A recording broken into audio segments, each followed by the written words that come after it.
J'accueille sur scène Ina Mialache, créatrice de Solange te parle.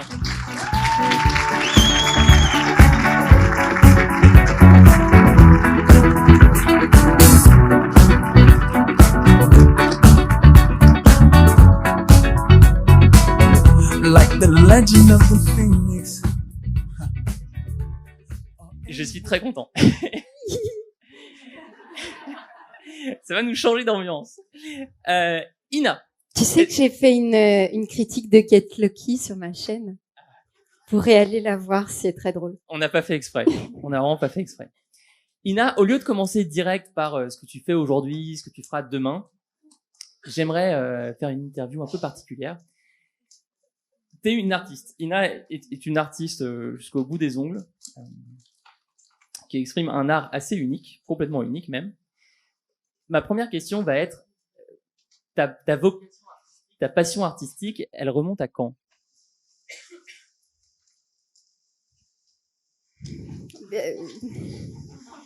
Mais ce qui est compliqué avec ce mot-là, c'est que on peut avoir tendance à penser que certains l'ont et d'autres l'ont pas. Et moi, je suis toujours émue quand je vois des enfants dessiner, et je pense que l'instinct de créer des trucs, il est là très tôt. Et enfin, dans mon cas personnellement, je crois que ça s'est passé quand j'ai pris conscience de la langue. Je suis née au Canada, au Québec. Mon père est roumain, ma mère est québécoise, et j'ai décidé de perdre mon accent québécois quand j'avais environ 11 ans, en regardant TV5 et en imitant les gens à la télé, parce que je trouvais ça beau. Et je pense que cette sorte de sensibilisation à l'accent français, pour le coup, ça a été une première grande décision esthétique dans ma vie. Mais je me rendais pas compte. Au départ, c'était quand même plus de la rébellion. Ensuite, tu as eu un parcours scolaire classique au Canada. Qu'est-ce que tu as fait après le lycée? À quel moment tu as quitté le Canada pour venir en France? J'ai fait l'équivalent d'une prépa d'art visuel. Après, je suis entrée à l'université en histoire de l'art. Et durant tout le début de ma vie sexuelle, donc entre 14 et 19 ans, je suis partie à 19 ans, j'arrivais pas avec ce truc de langue, quoi. J'arrivais pas à fréquenter des Québécois. Donc, je passais beaucoup de temps sur Internet et je chassais le français, quoi. Et j'en ai trouvé, et finalement c'était presque un prétexte pour traverser l'océan. Le premier, c'est lui qui est venu, et après j'en ai trouvé un autre, et l'histoire de l'art c'était bien, mais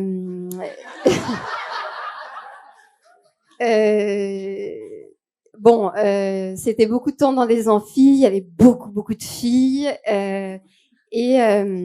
en fait, moi, je me suis rendu compte, j'aimais beaucoup ça, mais je voulais pas parler des trucs, je voulais faire les trucs. Donc, j'avais trouvé mon français, là. Donc, faire les trucs assez tôt, je me suis dit, je vais pas parler des objets, je vais être l'objet. Je faisais déjà un petit peu de performance au Québec, et je me suis dit, je vais faire une école de théâtre. Et c'est là où je me suis inscrite au cours Florent. Et j'ai fait la formation d'entrée là, et c'était en 2004, j'avais 19 ans, et le type ça a duré un petit peu, mais je suis restée quand même après. Est-ce que tu t'es éclatée au cours Florent? Non, pas vraiment. En fait, finalement j'ai fait la classe libre après, donc c'était le cursus un peu payé, qui est un peu on sort du lot, et j'ai raté 4 fois le conservatoire. Pourquoi tu voulais passer le conservatoire? Parce que tout le monde voulait le passer.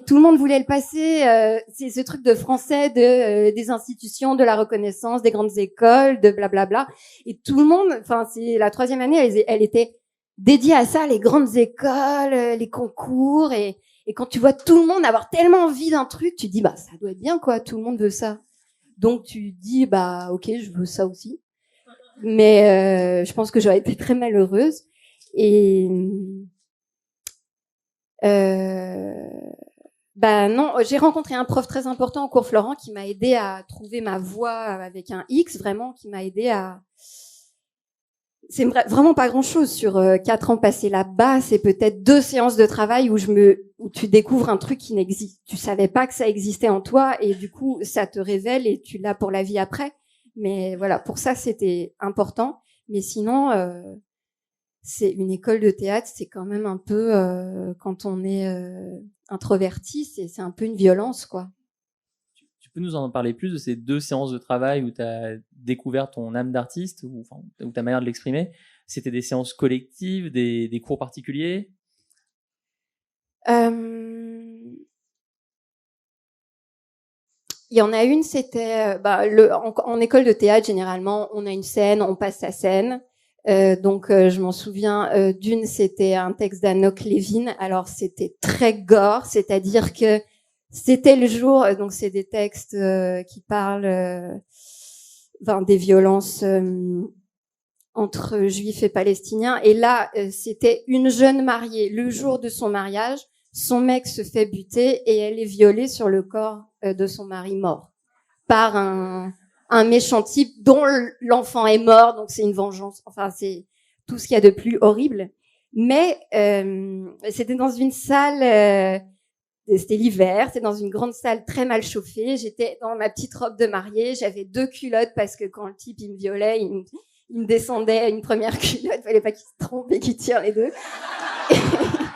Et bah c'est une écriture en vers, c'est une traduction, mais c'est un très très beau texte. Et il y avait un mélange de fragilité de ce personnage de jeune marié hyper naïf, parce que ça passe de la folie du mariage, j'embrassais mon jeune marié, on était presque 2 petits personnages sur le gâteau là de mariage, et boum, il y avait ce type qui débarquait et qui butait et là ça changeait, c'est hyper radical. Et j'avais froid, je pense que j'étais malade ce jour-là, et c'est dans, je sais pas, c'était comme un accouchement. Ce prof qui est très expérimenté, Jean-Pierre Garnier, que je salue, qui m'a dit, il m'a juste fait refaire en boucle. Malheureusement, je pense que ça touche à des choses un petit peu de presque de sadisme, c'est-à-dire que j'avais froid, j'étais malade, j'étais fatiguée, j'avais plus de voix, et il me faisait gueuler, quoi. Et dans cette fragilité, dans cette espèce de transe de la fièvre et des larmes et du nez qui coule j'ai réussi à sortir, alors que ma voix elle était placée très haut, que j'avais une tendance à me réfugier dans ma fragilité comme ça. Là, je sais pas si je saurais le faire, mais c'est vraiment, j'avais l'impression que ma bouche elle était dans mes entrailles et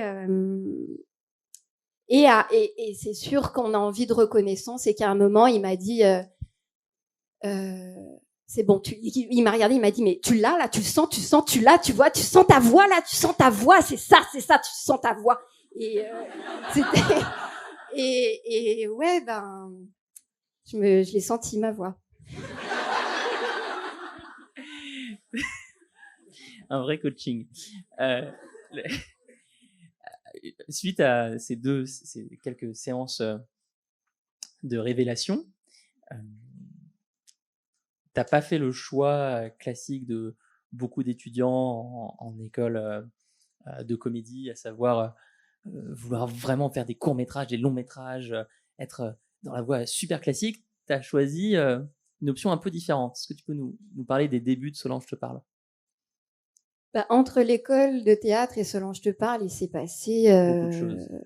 Oui, et même, je dirais bien 3 ou 4 ans où moi ça m'allait pas du tout d'essayer de, enfin j'avais pas de compétences sociales, je voulais pas aller aux soirées, j'aimais pas traîner avec les comédiens, je voulais pas essayer de séduire des producteurs, des directeurs de casting, des réalisateurs. Il y avait trop de monde qui voulait faire ça. Et je me disais, limite, je leur laisse, parce que j'ai l'impression que c'est trop fatigant, c'est ça fait mal, c'est humiliant, c'est pas ça. Et en plus, je vois même pas tellement d'actrices que je voudrais faire ce qu'elles font. Les rôles de femmes, c'est pas terrible. Donc j'avais des compétences de mes études en histoire, enfin en art visuel. J'avais fait pas mal de vidéos, donc j'ai commencé à être cadreuse monteuse sur des documentaires télé. Notamment pour le jour du Seigneur. J'ai fait 4 films catho. Je suis allée sur les chemins de Compostelle et j'ai filmé des bonnes sœurs. C'était des paysans. Et petit à petit, je me suis liée avec un réalisateur et donc j'avais accès à du matériel et j'ai commencé à filmer des filles,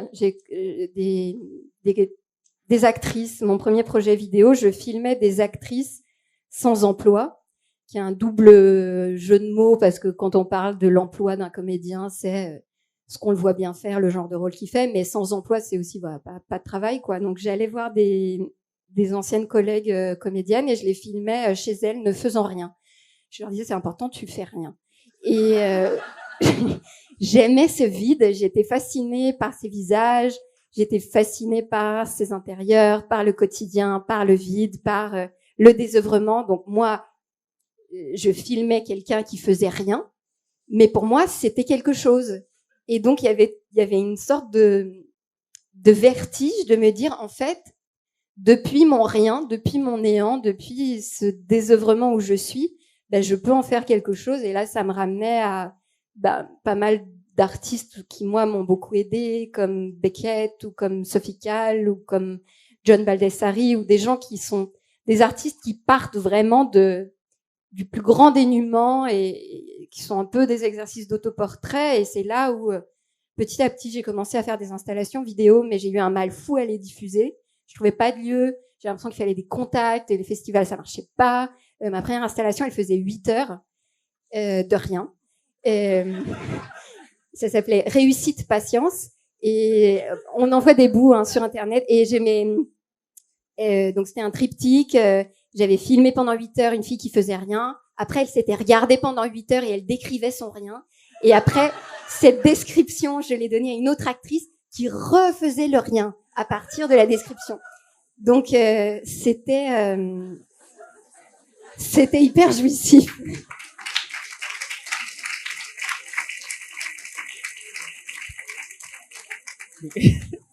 Donc ces propositions de projet n'ont pas forcément reçu un écho favorable des institutions classiques. J'ai quand même eu des applaudissements là. Là. Ah non, mais ici tu as que des échos extrêmement positifs. Mais c'est suite à ces difficultés face aux voies traditionnelles que tu as eu l'idée de YouTube? Ah oui, ouais. Oui, c'était trop. Je l'ai souvent raconté, mais quand j'ai vu, je sais plus c'est dans quelle vidéo, moi, c'était Norman. Je sais pas si c'est devenir adulte ou quoi, ou c'est tellement pathétique. Il est chez lui, il lance une balle de ping-pong sur le mur. Enfin ouais, ça doit être celle sur le ping-pong, je sais pas quoi. C'est le côté, le type, il fait des bêtises chez lui. Clairement, il est seul. Et tu l'imagines avec sa caméra en train de se cadrer, de se mettre des perruques. Il y a vraiment un truc d'enfance et de candeur, je vais m'amuser dans mon petit théâtre dans ma chambre, que je me suis dit c'est ça quoi, c'est vraiment ça, c'est moi, je suis seule, c'est chez moi, j'ai besoin de personne, j'ai une caméra, c'est sur internet, je demande pas la permission, ça coûte rien, c'est trop ça. C'était quoi ta première vidéo? C'était Solange te parle obésité. C'était pour vous en fait, c'était pour les gens qui travaillent chez eux. Et qui sont sédentaires, et je me suis dit il faut faire un format court de service en fait. Donc comment apprendre aux travailleurs sédentaires à dépenser de l'énergie durant la journée. Et donc la vidéo raconte comment les jours pairs vous devez sauter sur le pied gauche et les jours impairs sur le pied droit. Et comme ça, c'est un exercice. Vous n'avez pas besoin de sortir de chez vous, c'est juste que voilà, un jour sur 2, vous exercez une seule jambe. Et c'est très cardio. T'avais peur de la publier, cette vidéo? Non, j'avais pas peur. Bah, il se passe rien, tu sais, quand t'es personne. Quand t'es personne et que tu publies une première vidéo, il se passe juste rien. Alors, comment tu t'es senti après la diffusion de la première vidéo? Est-ce que dans ta tête, c'était clair que t'allais en faire d'autres? T'as enchaîné direct? Ben, c'était en 2011, c'était une autre ère. Ben moi, ce que j'avais fait spontanément, c'est que j'avais envoyé à mes amis sur Facebook. À l'époque, j'avais encore un compte Facebook perso, mais j'avais pas d'amis moi dans la vie, donc tous ces gens, ils s'en foutaient de mon truc. Mais j'ai eu quelques petites réponses qui m'ont encouragée et je me suis sentie quand même les ailes de l'indépendance du truc où j'étais à l'origine et où finalement ce personnage à qui j'avais quand même donné un nom et qui me ressemblait et qui incarnait tout ce que j'avais toujours voulu dire, à savoir l'inadaptation, la drôlerie, même la détresse, la solitude. J'avais trouvé un filon. Donc, oui, les premières semaines, c'était comme quand on est amoureux, quoi. J'avais perdu l'appétit, je dormais pas bien. Mais bon, ça passe, hein. Mais comme en amour, mais ouais, ça m'a très fort excitée les premiers temps. J'avais l'impression d'un déclic. C'est en 2011. Oui. Au bout de combien de temps Solange a constitué l'essentiel de ta semaine?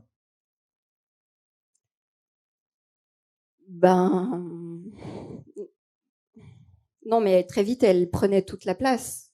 Parce que moi, je tournais quand même dans mon lit, dans ma baignoire, dans mon frigo, dans mes toilettes. Donc, et puis, c'est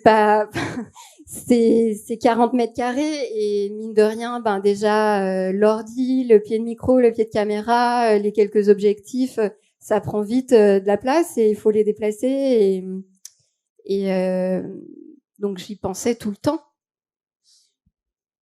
Comment tu faisais à côté? Je sais qu'il y a plein de personnes qui veulent lancer des projets me disent tous moi aussi j'ai envie de faire des vidéos sur YouTube mais je sais pas si je pourrais en vivre. À l'époque, on se posait pas cette question-là. Aujourd'hui, je vois des gens, ils se lancent, ils ont une équipe, ils ont un producteur, ils ont un plan de financement, ils ont déjà 20 épisodes. Ça n'existait pas en 2011, on pensait pas du tout à ça. Donc à côté, toi, t'avais gardé des activités rémunérées? À côté, j'étais quand même dépressive et intermittente, je pense, fin d'intermittence. Enfin, je faisais vraiment des petites choses. Je continuais de monter des petits suppléments DVD. Je faisais quelques voix institutionnelles, des voix off pour des films. Je faisais des petits trucs en audiovisuel et en tant que comédienne, mais vraiment, j'étais surtout très mal de pas trouver comment m'exprimer. T'as publié des livres? Oui, ça bien plus tard. Oui. Comment est venue l'idée du premier livre? C'était un projet d'éditeur qui avait vu la valeur de disons qui avait reconnu une certaine valeur littéraire à mes textes, des vidéos, et qui m'a proposé de faire un recueil, une adaptation des textes d'une trentaine de vidéos, donc et qui lançait c'était une nouvelle collection, donc chez Payot, et j'ai été séduite, je pense comme beaucoup de créateurs d'internet, par la proposition d'un éditeur. Après, on relativise, mais c'était plutôt ça, c'était faire un premier pas dans le monde de l'édition en essayant de donner une deuxième vie textuelle à ces textes qui étaient nés dans le virtuel. Et à ce moment-là, est-ce que tu t'imaginais avoir une carrière d'écrivain, commencer à publier des livres régulièrement et à... Avant Solange, j'avais un projet de roman qui existait, en 2010. Je me demande si je m'étais pas donné comme objectif de publier en 2011 mon premier roman. Mais après, je me suis rendu compte que moi, le roman, c'est pas trop mon genre. Mais j'y ai toujours pensé à l'écriture. tu vois, quand je te parlais que j'ai changé de langue enfant, il y avait vraiment ce rapport à la langue qui était là. Mais non, après, t'as le syndrome de l'imposteur parce que vraiment toute la critique te fait sentir que c'est juste un livre de youtubeur et que t'as tous ces problèmes-là de malentendus, de catégories. Donc non, c'est venu après. Là, pour le troisième, parce que le deuxième, c'était une adaptation de mon travail radio parce que j'ai travaillé avec Radio France sur des projets de création. Et c'est vraiment au troisième où moi j'ai changé d'éditeur et j'ai voulu vraiment faire autre chose. Et il se trouve que j'ai reçu un prix littéraire pour le troisième et ça m'a vraiment apporté la légitimité que je cherchais. Comment tu t'es organisé au quotidien pour continuer Solange et en même temps écrire ton troisième livre? Mais j'ai l'impression que l'organisation, on le sait après qu'on était organisé, mais pendant qu'on le fait,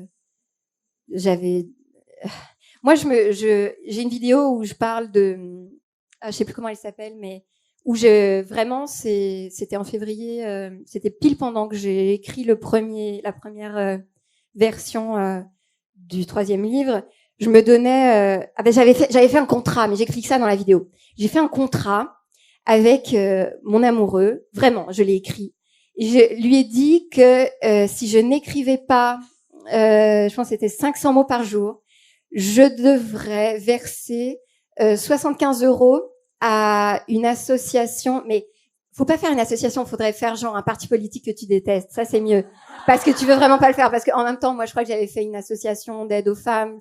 Limite, je peux dire, OK, aujourd'hui, je prends ma journée, mais 75 €, c'est beaucoup. C'est quand même, j'ai voulu définir mais j'ai vraiment fait, en février 2017, pendant 28, je sais plus, c'était une année, c'était 28 jours, j'ai écrit 500 mots tous les jours. Et moi, j'utilisais Cold Turkey Writer qui te bloque tout ton écran et qui compte tes mots ou ton temps, tu peux choisir. Et je me mettais en plus des chronos. Donc la conjonction du contrat, de l'argent, du chrono et du blocage de ton écran, ça a marché pendant un mois. Parfait. Il y a plein de personnes dans la salle qui m'ont interrogé ce matin sur ton Patreon.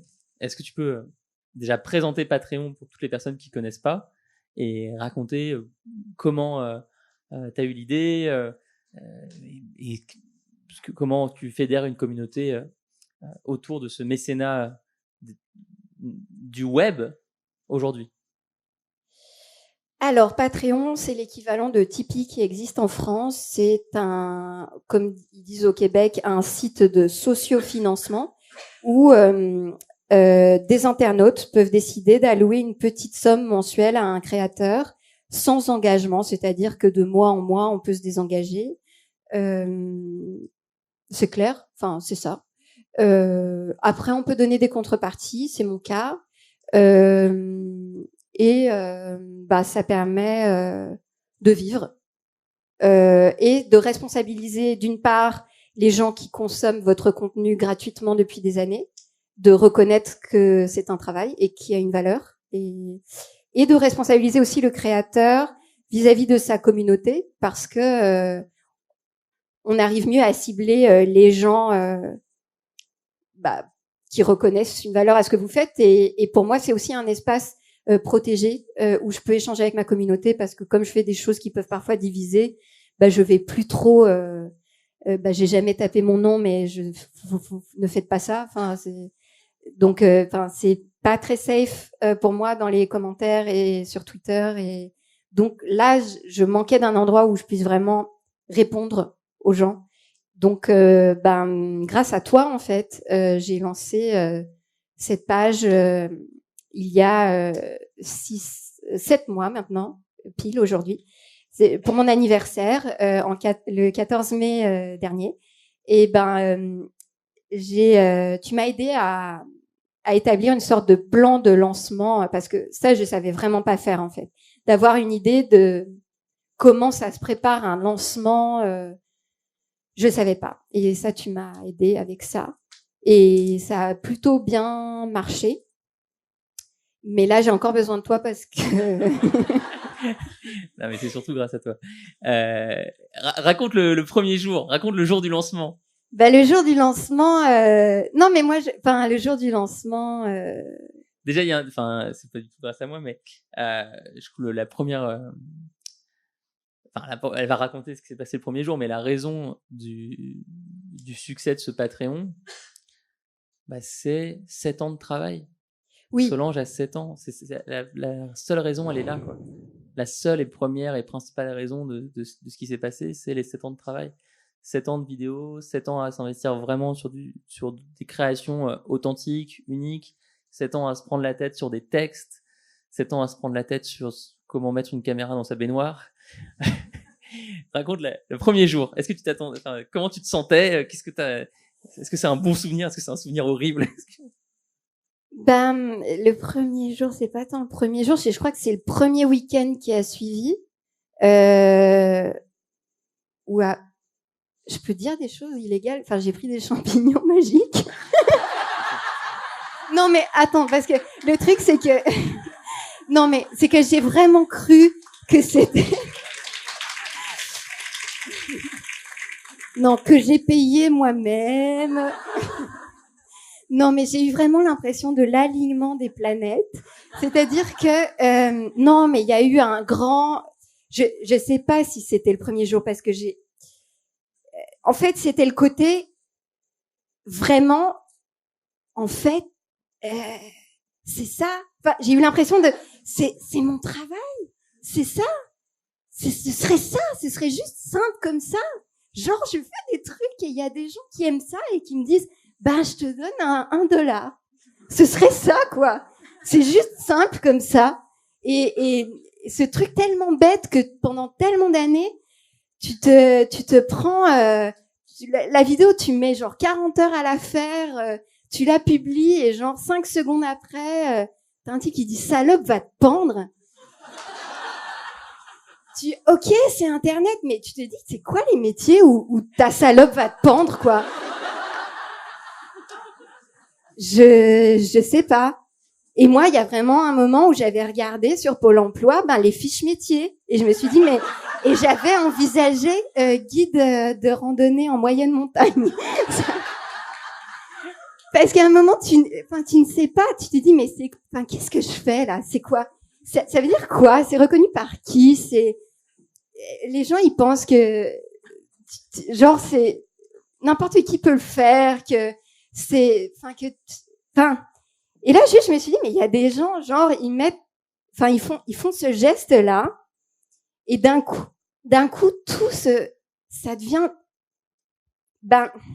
c'est une reconnaissance, parce que t'as pas de patron, finalement, très vite, le public devient, celui à qui tu dois rendre des comptes, celui qui a raison, celui qui te fait tes retours, et alors que ces gens, ils savent pas ton métier, ils savent rien, ils ont une importance démesurée. Et quand ils te disent ouais, t'aurais pu penser au maquillage, tu dis t'as quand même un moment où tu dis oh ouais, c'est vrai, ah ouais, oh je suis moche en fait.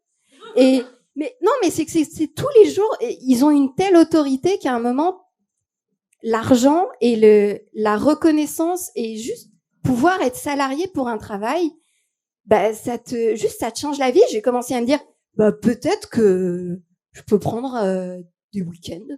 Enfin, genre on est samedi, je suis pas obligée de, peut-être en fait. Ou alors tu veux dire, mais le soir, qu'est-ce que, toi tu m'as raconté que t'as des activités tous les soirs là. Moi c'est en train d'arriver, se dire c'est quoi mes hobbies? Ce serait quoi avoir un hobby? Ça m'est jamais arrivé. Ou c'est quoi les vacances, quoi? Enfin, tu te poses des questions saines de. T'as pris des vacances cet été? Cet été, j'ai pris des vacances. Et tu te poses des questions. Alors, ok, peut-être que un peu là, le travail, c'est bon là. Là, j'ai un travail. Ok, maintenant, on peut passer après les prochaines choses, quoi. Les prochaines choses, absolument. Ouais. Avant de parler des prochaines choses,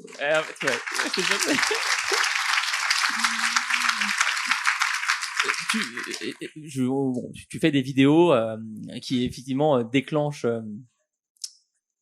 énormément de commentaires positifs et parfois un groupuscule d'hommes assez machos,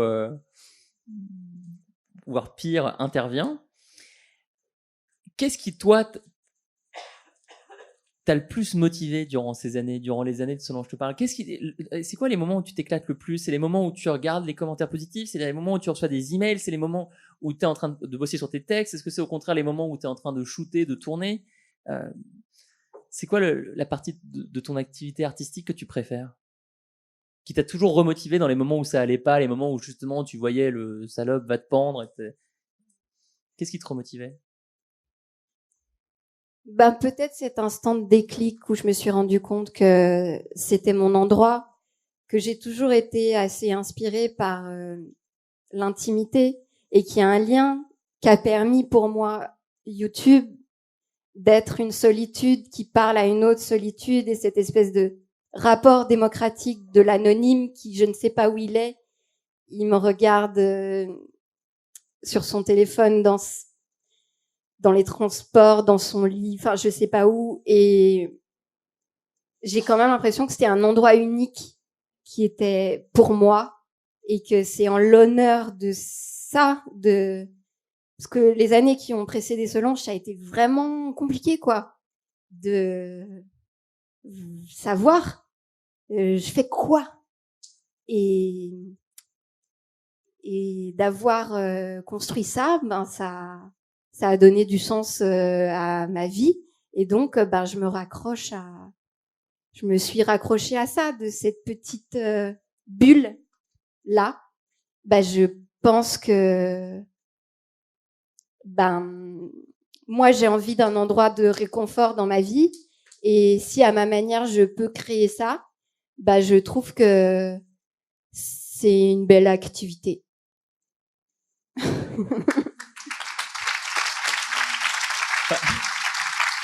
Parle-nous de l'année prochaine et des projets que tu as en ce moment.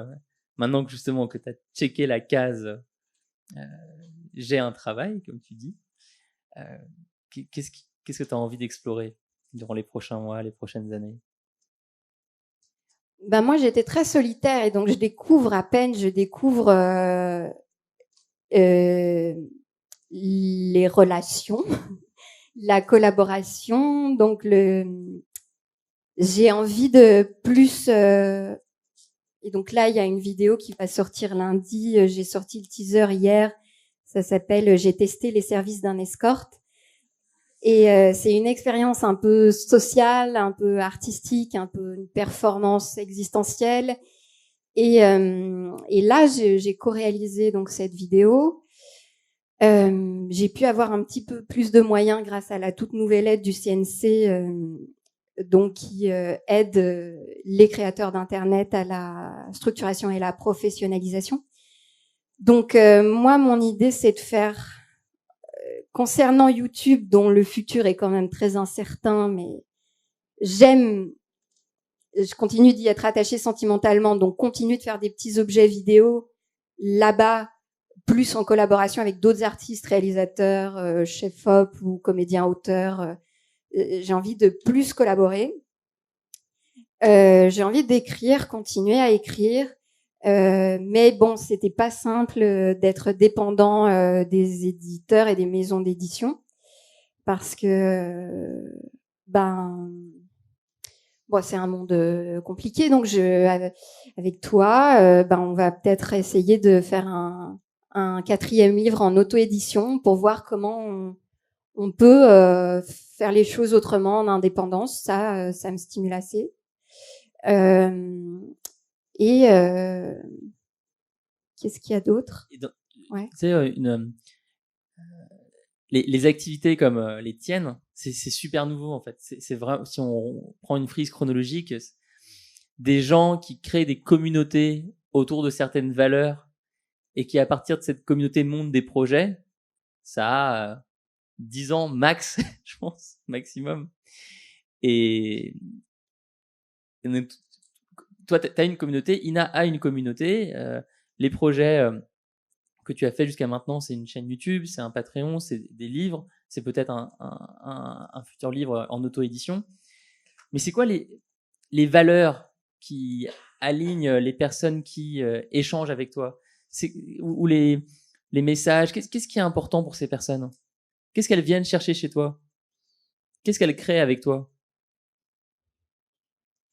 Je pense que ça évolue, mais moi, je suis quand même quelqu'un qui essaye d'avouer ses failles et de dire c'est ok si t'y arrives pas, parce que c'était moi, j'y arrivais pas et j'avais l'impression que tout le monde y arrivait et que j'étais la seule, ce fameux sentiment d'inadaptation.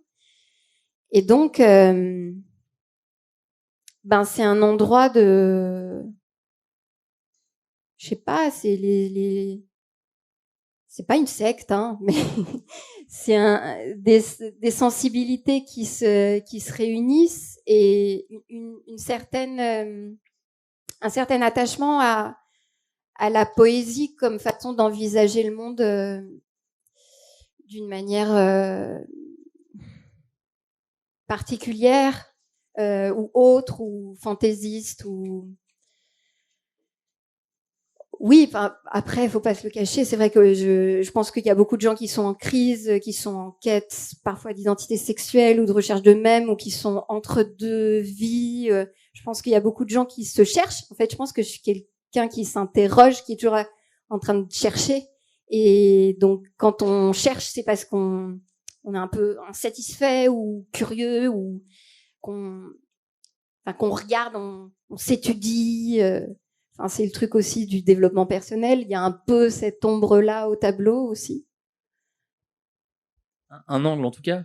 Je regardais ce matin les commentaires que tu avais reçus sur une vidéo d'il y a 2 mois et il y en avait un que je trouvais super juste. Une fille qui disait tu réussis à créer de la poésie dans toutes les actions du quotidien et moi je sais que ma vie c'est d'être dans mon appart avec mon mec, ça fait 5 ans, c'est un très gros message, ça fait 5 ans qu'on est ensemble, je vais au boulot de telle heure à telle heure et à chaque fois que je prends des romans d'aventure ou des films quel que soit le genre, science-fiction, merveilleux, imaginaire, en fait c'est tellement en décalage avec mon quotidien que ça me touche pas du tout, c'est juste un moment où au mieux je déconnecte mon cerveau et après je retourne dans ce que j'ai. Et elle concluait en disant dans toutes tes vidéos à chaque fois ça me parle par rapport à une situation du quotidien et ça me permet avec mon copain de rajouter de la poésie, de rajouter de la légèreté, de rajouter de l'humour dans ce qu'on vit quoi. Je trouvais ça très c'est le rien très dont beau. Je suis partie. Moi, il y C'est le avait, rien, ouais, il y avait vraiment ce côté, là, je suis là, j'ai quoi? J'ai mon corps. Déjà, j'ai un bon corps, quoi. Déjà, tu peux passer une vie à faire des trucs que avec ton corps. Donc, on peut commencer par là. C'est super rassurant de se dire, là, moi, j'avais la chance d'avoir un toit en plus. J'ai un toit et j'ai un corps. Et déjà, parce que sinon, il y a trop de possibilités. À notre ère, il y a vraiment trop de possibilités. Si t'es chez toi et que t'es avec ton corps et que t'as une caméra, mais déjà, moi, je me suis dit, mais à un moment, c'était au début, je voulais que chaque cadre de ce dont je te parle, il n'y a jamais 2 fois le même cadre. Et rien que ces petites contraintes vraiment idiotes, on pourrait se dire, mais moi, ceux qui se mettent à penser, mais mouvement de caméra, mais décor, mais figurant, mais costume, mais attends, mais mec, là, il y a trop, c'est déjà trop. Moi, juste, j'ai une caméra, j'ai un objectif, j'ai mon corps, et déjà, j'ai 5 pièces. Et, je me dis, mais déjà, c'est tellement de... Et moi, c'est ça qui me stimule, c'est partir du basique. Et en effet, je regardais mon robinet l'autre jour, il y a le calcaire qui s'est accumulé autour. Et donc, quand l'eau coule, il y a un petit trou du calcaire qui fait un double jet par le haut, comme une baleine. Et je me dis, mais moi, je veux voir ça. Je veux qu'elle me parle du calcaire de son robinet et du petit jet de la baleine. on va prendre des questions du public. C'est le bon moment pour rebondir. Levez la main et quelqu'un de l'équipe va apporter un micro. Levez la main haut. Oh, ils sont timides. Là-bas. Ici. Parce que Transformers 6, c'est pas mon truc, quoi. C'est pas mon truc non plus. Bienvenue. Tu disais tout à l'heure que tu étais introvertie. Donc, est-ce qu'aujourd'hui, les vidéos t'ont apporté quelque chose de nouveau et à dépasser à ce côté introverti? C'est pas les vidéos parce que contrairement à beaucoup de gens, moi je dis pas je regarde mes premières vidéos, qu'est-ce que j'étais nulle. Bah non, moi j'étais bien parce que je sais jouer, je sais donc moi je les trouve très bien mes premières vidéos.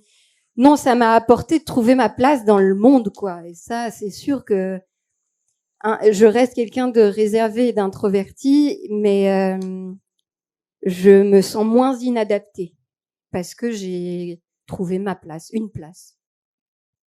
Bravo. Et je voulais te dire que j'ai adoré ta vidéo sur le bullet journal. Ah, merci.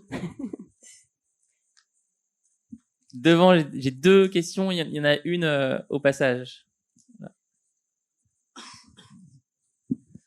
Ouais, moi en effet, t'es complètement passionnée et on sent que t'es une artiste, en effet.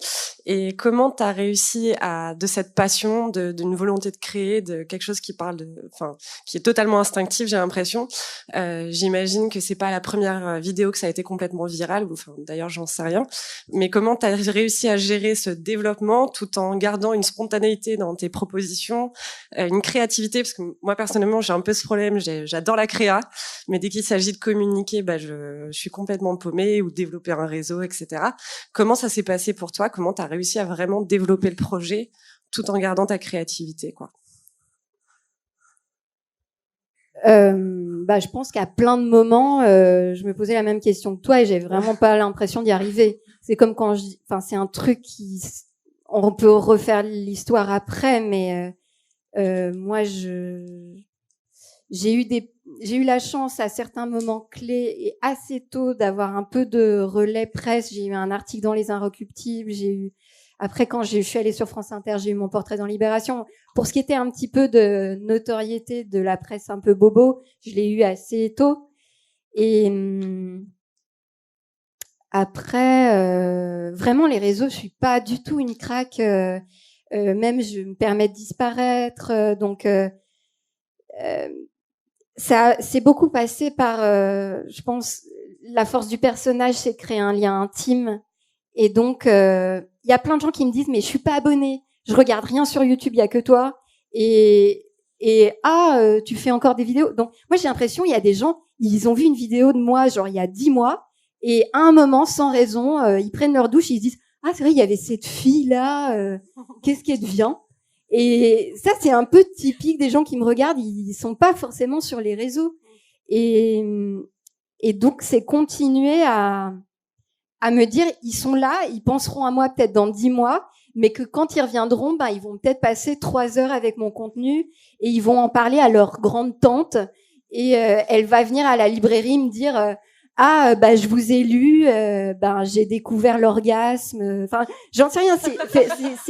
Je suis vraiment pas dans les tactiques de ce que t'apprends là. Non, mais t'apprends pas ça. Elle est pas là-dedans. Non, mais t'apprends pas ça. Je sais.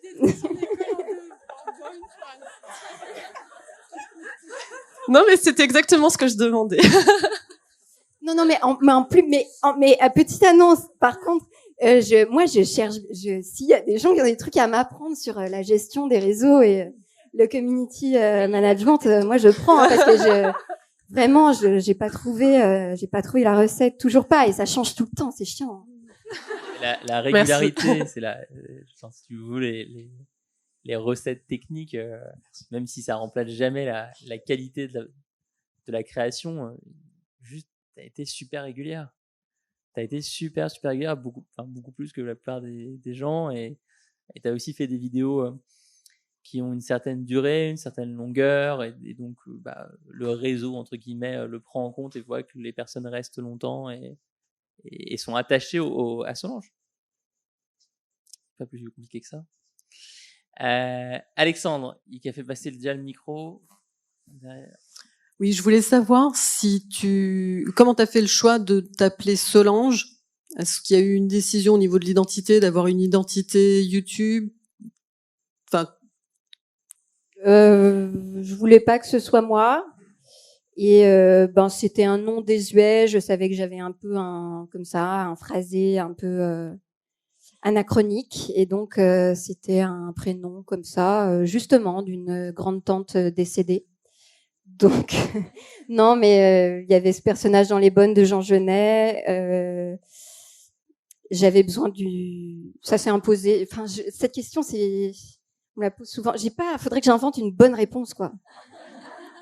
Est-ce que tu veux, sur les prochaines années, c'est important pour toi de te faire plus connaître en tant qu'Ina que Solange? Peut-être pour l'écriture, ouais. Peut-être, ouais, quand même. Mais j'ai pas envie de tuer Solange particulièrement. J'ai une question qui m'intrigue. C'est comment Solange rencontre Live Mentor? Ah, il y a quelqu'un qui était là au live 1 il y a 1 an. Ouais. C'est mon sweat. Non, mais avant ça, je pense. C'est Antonin. Ouais. Antonin Archer. Mais moi, je t'ai entendu sur Nouvelle École. Et puis, vous avez investi la pub dans Instagram. Hein. On avait fait ça aussi. Parce que ouais, la première formation gratuite, c'était Instagram qui me spammait le cours de marketing digital. Mais Antonin Archer, oui, je t'avais entendu dans son podcast et j'avais... Comment ça s'est fait? Il m'a parlé de toi. Oui, moi, quand je suis allée chez lui, j'étais en pleine phase de, écoute, il faut que ce soit mon travail, mais je sais pas comment. Et là, c'est là, il a commencé à me parler de crowdfunding. Il m'a dit, il faut que tu fasses un Patreon. Et après, lui, il m'a dit, si tu veux, je te donne des conseils. Et je sais pas pourquoi, je sentais qu'il était peut-être trop, jet set pour moi, Antonin, un peu. Et donc après, je lui ai demandé, oui, si on pouvait prendre contact et voilà. Antonin Archer, fondateur du podcast Nouvelle École, qui a été arrêté à la rentrée de septembre et qui prépare des nouveaux projets qu'on ne peut pas encore dévoiler en public et que je vous recommande de suivre. Et qui est aussi sur Patreon et qui est un type peut-être un peu jet set, mais très très sympa, mais vraiment vraiment très sympa et quelqu'un qui je pense a eu un parcours super inspirant pour toutes les personnes qui se demandent comment créer des communautés sur Internet. Moi, je l'ai vu partir de rien, mais vraiment de rien. Je suis passé 2 fois dans son podcast. La première fois, j'étais le 3e invité. Il m'avait reçu chez sa grand-mère. Ah, moi, je suis allée aussi chez sa grand-mère, ouais. Où il dormait là-bas. Ouais. Et c'est un type qui lit énormément de livres. Quand tu rentrais chez lui, il y avait la grande bibliothèque avec tous ses bouquins. Et il disait, bon là, faut qu'on se dépêche, ma grand-mère va bientôt revenir du Monoprix. Bon alors, viens, et à l'époque, moi j'étais passé sur un Facebook Live et pas un podcast. Et comme on se ressemble physiquement, ah oui, je me souviens, que la webcam n'était pas forcément bonne, les gens pensaient que c'était 2 sosies en face l'un de l'autre. Et moi j'avais fait ça à l'époque parce que je le trouvais super sympa et ça me faisait rigoler, quoi. Ça me faisait rigoler. Parce qu'il est chouette, il est marrant, il est super sympa. Mais je savais bien que personne allait voir la vidéo et c'était pas le sujet. Je crois qu'elle a été vue par 80 personnes, la première. Et il a pas lâché après. Et ouais, ça s'est arrêté en septembre. Mais par contre, entre ce premier passage et l'arrêt, il y a eu une communauté mais exceptionnelle qui s'est créée. Je veux pas dire de bêtises, mais c'est plusieurs millions de vues sur SoundCloud.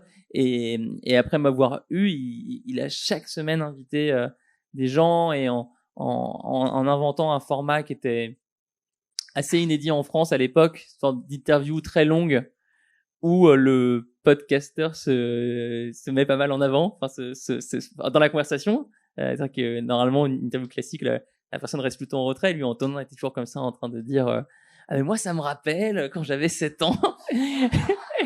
Est-ce que tu crois pas? Et il est super touchant en fait. Lui aussi a créé un personnage qui était super chouette avec comme toi des connards qui dans les commentaires sur l'iTunes Store ou je sais plus quoi là, le SoundCloud disait on en a marre que t'interviennes, arrête de couper la parole, toi on s'en fout de ta vie. Mais ça c'est pas grave en fait. Ça veut dire c'est 5% des gens et Je préfère avoir 5% des gens qui me détestent et 95% des gens qui m'aiment vraiment que 100% de personnes qui sont tièdes et qui m'ont oublié en fait. Parce que justement, je me suis mis trop de barrières. J'ai pas osé parler comme je parlerais à un ami. J'ai pas osé exprimer ma vraie identité. Et donc j'ai fait quelque chose qui va pas percuter parce que ce n'est pas moi en fait. Ce n'est tout simplement pas moi. Voilà. Donc je vous invite vraiment à suivre ce qu'il va faire dans les prochains mois parce que j'en ai parlé avec lui et ça va être ça va être intense et c'est un gros virage pour lui. Il est aussi sur Patreon et vous pouvez le soutenir dans ses aventures. Voilà. Toute dernière question, Alexandre. Alors, ma question, c'est par rapport au Patreon, parce qu'on est passé un peu vite dessus. Et moi, j'ai écouté le podcast Live Mentor, que j'ai trouvé super et que je vous invite tous à écouter après, où on explique un peu plus. Et je pense que c'est vraiment intéressant de dire en quoi ça consiste, combien de personnes finalement t'ont soutenu.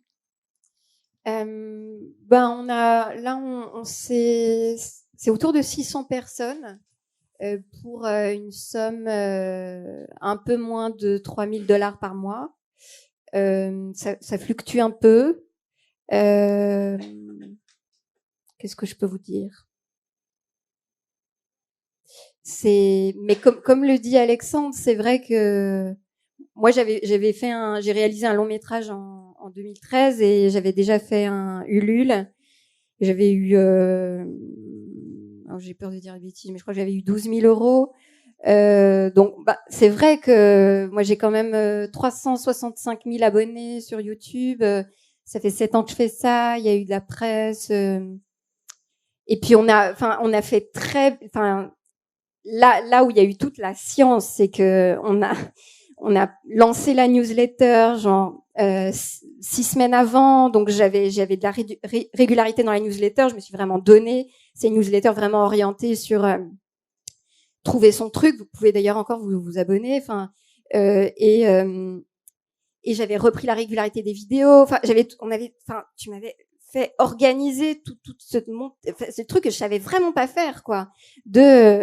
Organiser l'espèce de momentum du lancement, et pour que, en fait, à partir du moment où il y a l'annonce, les gens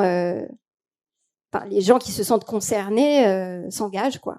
Et ça a bien marché. Mais c'est jamais acquis parce que du coup, évidemment, tu te dis, d'accord, c'est toute ma vie, ça sera ça. Et puis, il y en a qui partent, comment j'en trouve des nouveaux et tout ça. Enfin, c'est un peu déstabilisant aussi à un moment de se dire, est-ce que ça va continuer? Enfin, expliquer ça à ses parents, c'est compliqué. Donc, il faut encore des stratégies, il faut encore se réinventer et ça peut être déstabilisant. Mais c'est un endroit exceptionnel sur Internet, Patreon. Il faut vraiment se rendre compte de la chance qu'on a de vivre dans un monde où il y a un Wikipédia, 2 Patreon, et 3 Live Mentor. mais vraiment, pour Wikipédia et Patreon, c'est exceptionnel. Je sais pas si vous connaissez, Marina par exemple, qui se cache sous son siège. Marina qui est aussi artiste. Mais comme plein d'autres, elle va être contactée par des fondations d'art, d'entreprises parfois assez grandes. Moi, j'ai une copine qui bosse, je sais plus si c'est Pinault ou Arnaud, celui qui a un truc à Venise, une fondation. Pinault, ouais.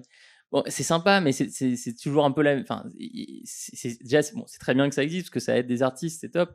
Mais ça reste très institutionnel et plein d'intermédiaires. Ces systèmes-là, c'est les systèmes de l'ancien monde en fait, parce que il y a plein de critères qui vont être pris en compte. Est-ce que vous avez les bons contacts? Est-ce que vous êtes bankable entre guillemets? Est-ce que le représentant de presse ou marketing vous aime bien? Bref, c'est vraiment, on est très très loin d'un système comme Patreon où il y a les gens qui vous suivent depuis plusieurs mois, plusieurs années, et qui à un moment se disent, ok. Moi, j'aime ce que cette personne fait, j'ai envie que ça continue. Je vais mettre 3 € par mois, un café, et je suis juste content que ça existe. Et ça, c'est vraiment du mécénat d'un nouveau genre qui est génial parce que ça permet d'accompagner cette nouvelle génération de porteurs de projets. Et comme j'en connais pas mal ici, je peux dire qu'il y en a 5 qui sont concernés. On est passé d'un monde où lancer un projet, c'était automatiquement créer une entreprise type industrielle, avoir des capitales, des usines. Et maintenant, moi, je vois bien à quel point les gens aiment lancer des projets différents, aiment avoir plusieurs choses dans leur vie. Vous pourrez interroger Laura sur son site de cinéma à 700 000 visiteurs uniques. Je coach Laura, je l'ai appris il y a 2 jours. Enfin, je veux vraiment vous dire que on dit pas tout à son coach. Mais voilà, je vois partout dans les visages qui sont ici. Derrière, je sais que c'est des personnes qui ont plusieurs projets. Et pour ça, Patreon est exceptionnel parce que vous fédérez des personnes, vous fédérez une communauté qui soutient un artiste, un créateur de contenu pour ce qu'il fait aujourd'hui, mais aussi pour ce qu'il fera demain, pour ce qu'il fera après-demain. Et c'est un échange. C'est un échange perpétuel qui est super enrichissant. On va s'arrêter là. Merci beaucoup, Ina. Merci.